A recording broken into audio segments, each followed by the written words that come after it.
প্রায় দীর্ঘ 1 মাস ধরে আমরা রোজা করলাম, তারাবি করলাম, আজকে ঈদের নামাজ পড়লাম। ঈদ মানে খুশি, খুশির দিনে পুরো পৃথিবীবাসীকে, সকল ধর্মের মানুষকে আমি খুশির বার্তা দিতে চাই।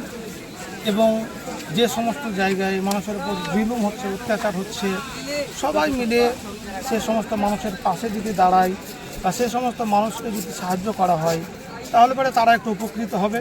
পুরো ধর্মের দিকে না, ধর্ম নির্বিশেষে সকল মানুষের মানে সকল মানুষকে আজকে আমি ঈদের দিনে ঈদের শুভেচ্ছা এবং অভিনন্দন জানাচ্ছি। আপনার নামটা? আমার নাম হলো মাওলানা আব্দুল হক কাদরি।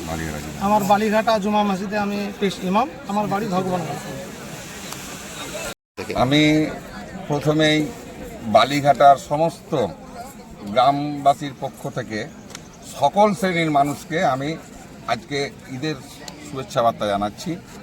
এবং আজকে যে ঈদের নামাজ আমাদের সুস্থভাবে পড়া হলো, এর জন্য আমাদের গ্রামবাসীকে অসংখ্য ধন্যবাদ।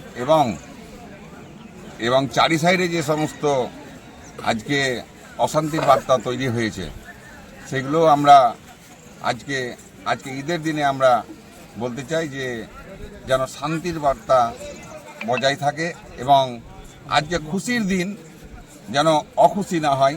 এবং আমরা এই জন্য গ্রামবাসী আমরা আজকে ঈদের নামাজে আমরা তাদের জন্য দোয়া করলাম যাতে সম্প্রীতি বজায় থাকে।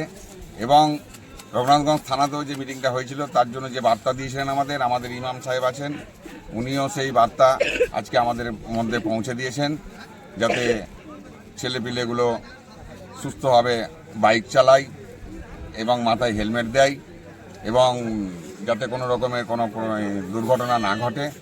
এবং সম্প্রীতির সবথেকে বড় কথা, যে সম্প্রীতিটা বজায় যেন থাকে, এই যে অশান্তি যেন না হয়। এই জন্য আল্লাহর কাছে আজকে ঈদের দিনে আমরা হাজার হাজার লাখো শুকরিয়া আলহামদুলিল্লাহ করছি।